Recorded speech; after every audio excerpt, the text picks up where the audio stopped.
Another thing wheat growers can look at after harvest might be planting a forage into irrigated wheat stubble. UNL Extension educator Berger discussed that topic with us Tuesday at the Panhandle Research and Extension Center in Scottsbluff, where wheat harvest is just beginning. So in this part of the state, wheat harvest is just starting to get rolling on dry land. We're a ways off on the irrigated portion, and we've had a lot of moisture and cool conditions, and so that's delayed harvest.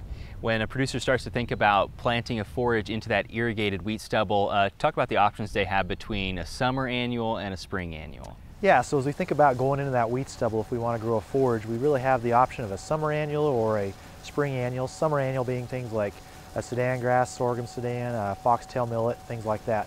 If we're thinking about a spring annual, we have a lot of options, something like spring triticale or oats, barley. Those are all things that are on the table. When we think about growing season, though, we need to realize as we get further and further past that end of July, the window of opportunity to grow a summer annual really is closing pretty rapidly for us in the Panhandle.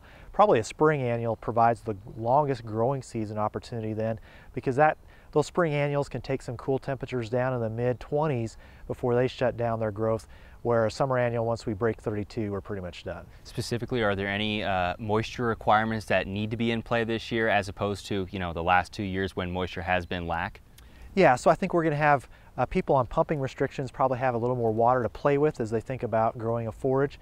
The summer annuals are going to be a little more water use efficient in terms of pounds of forage produced per inch of water applied, but the cool seasons will have a longer growing period and could use more moisture we would get from a fall event to moisture event. So I think evaluating those two things, thinking about the moisture you have in the soil profile, thinking about what you can pump and meet your allocation or how that fits with your cropping system, and then seeing which of these annual forages might best fit what you want to accomplish this fall and winter. What options will the producer have for harvesting this and possibly stockpiling as well? Yeah, so there's a lot of options we can use with this summer annual or a spring annual. You can go out and direct harvest that like you would with a baling or cutting for silage. Another option is windrow grazing, where we would leave the windrow in the field. Our climate lends itself to that, especially when we windrow that late September, early October. The other option is just to leave it standing, and we've got some research from the Panhandle here out at the High Plains Ag Lab that show that standing forage holds its quality very well all the way through March.